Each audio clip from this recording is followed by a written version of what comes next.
Selamat siang yang terhormat Bapak Imadi Wicaksono dan teman-teman yang saya banggakan.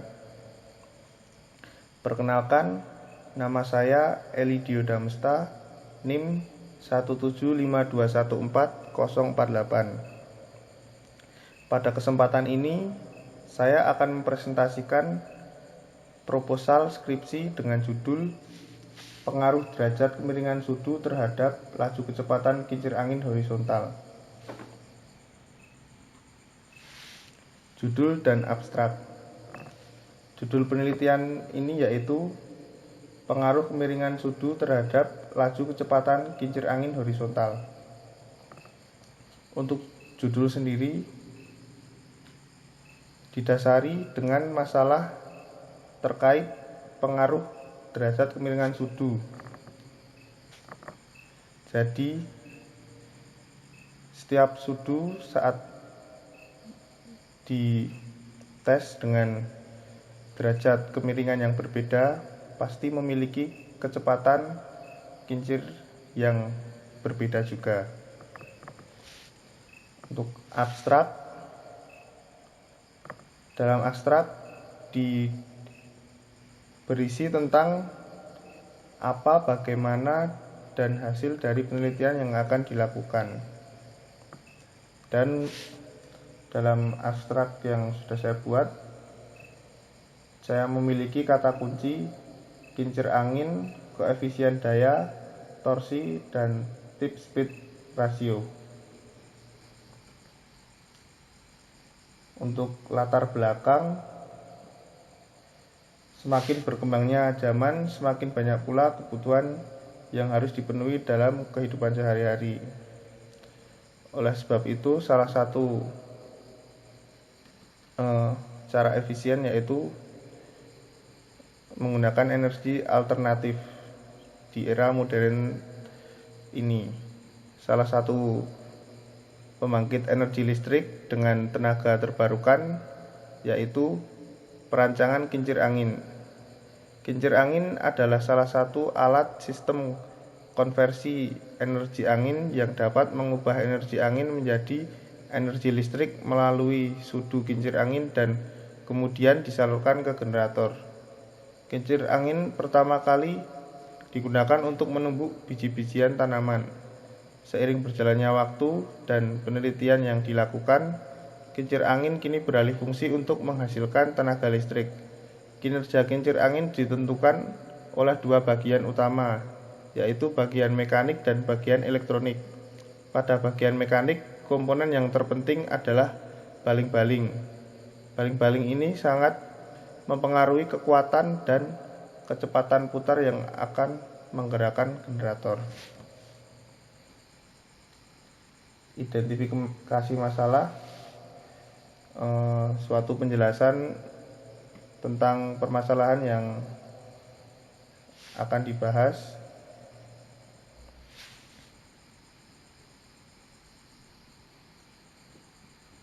Rumusan masalah.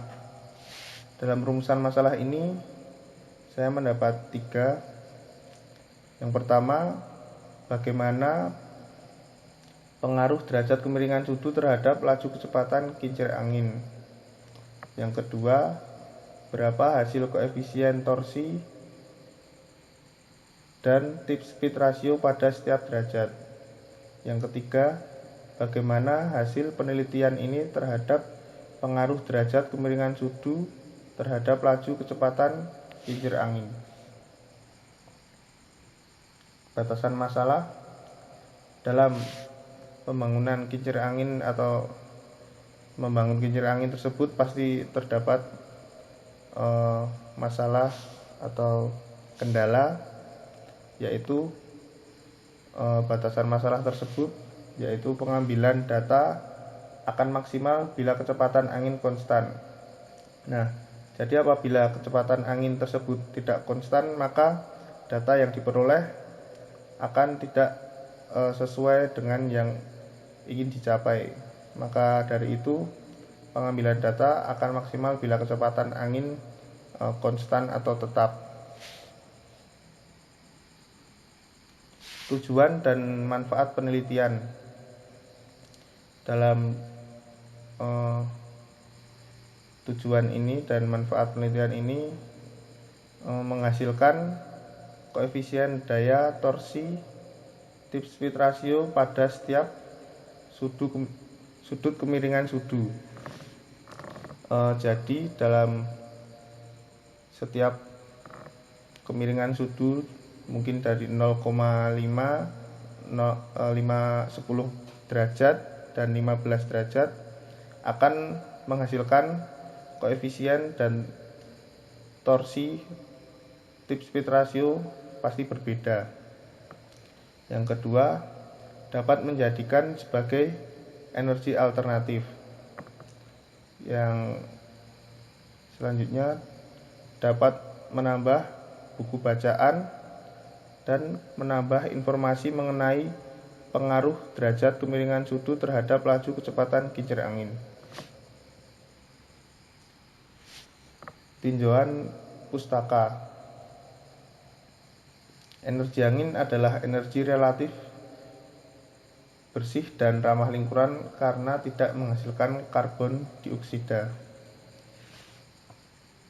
Energi angin juga tidak menghasilkan limbah yang berbahaya bagi lingkungan maupun manusia. Di samping itu, kincir angin juga dapat memberikan pesona tersendiri dan bisa menjadi daya tarik wisata yang sangat menarik. Landasan teori. Dalam menyatakan bahwa energi yang dapat ditangkap dari hembusan angin adalah seperti pada rumus tersebut. E sama dengan 1/2 rho kali A kali V 3. Rho adalah kerapatan udara atau mol per meter persegi. A luas penampang keseluruhan baling-baling. V kecepatan rata-rata angin. Ya, dengan memperhatikan persamaan tersebut, energi dapat dimaksimalkan melalui memperbesar luas menampang baling-baling. Sedangkan diameter poros diperoleh dengan D sama dengan P kali 47 lambda kali RPM pangkat 3 kurung tutup pangkat 0,2.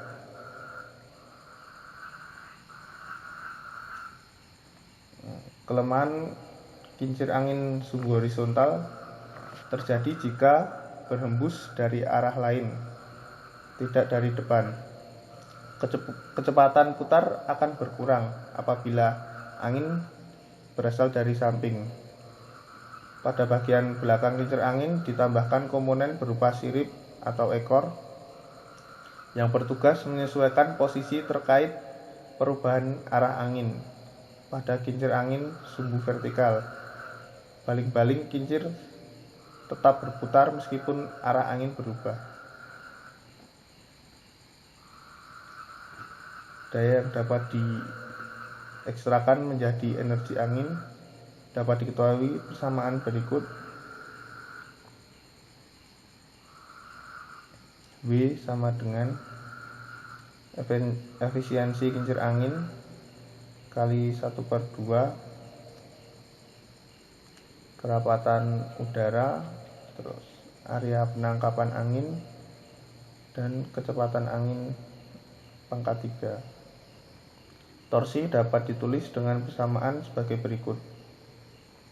T sama dengan F R. T sama dengan torsi, F sama dengan gaya pembebanan, dan R sama dengan jari-jari pembebanan. Metode penelitian. Ya. Dalam metode penelitian ini, langkah pertama yaitu memulai. Yang kedua, merancang sudu. Yang ketiga, pemasangan sudu pada sumbu kincir angin. Yang keempat, uji coba. Dalam uji coba tersebut kita menguji kincir angin dan koefisien daya, torsi, dan tip speed ratio. Setelah itu baru kita melakukan pengambilan data dan selesai.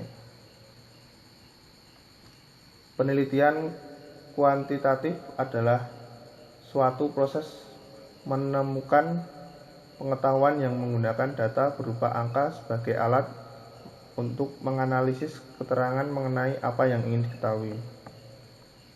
Unit analisis data adalah sumber informasi mengenai variabel yang akan diolah pada tahap analisis data. Dalam penelitian ini, unit analisisnya adalah koefisien daya, torsi, dan tip speed ratio. Jadwal penelitian Maret, kita mulai studi literatur. April, perancangan data, pembuatan alat penelitian. Mei masih sama, perancangan data, pembuatan alat penelitian. Juni mulai melakukan pengambilan data. Juli menganalisis dan mengolah data. Agustus masih analisis dan pengolahan data.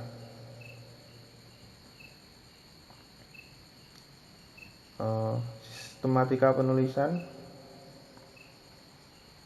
Dalam hal ini penulis menguraikan tentang latar belakang, permasalahan, tujuan, manfaat penelitian, pengesahan istilah, dan sistematika skripsi. Yang kedua, landasan teori, yaitu bab yang menguraikan tentang kajian pustaka, baik dari buku-buku ilmiah maupun sumber-sumber lain yang mendukung penelitian ini. Yang ketiga, metode penelitian, yaitu bab yang menguraikan tentang objek penelitian, variabel metode penelitian, metode pengumpulan data, dan metode analisis data. Yang keempat, hasil penelitian dan pembahasan, yaitu bab yang menguraikan tentang hasil penelitian dan pembahasan dari data yang telah diperoleh. Yang terakhir yaitu simpulan dan saran, yaitu bab yang berisi simpulan, hasil, dan saran serta hasil penelitian.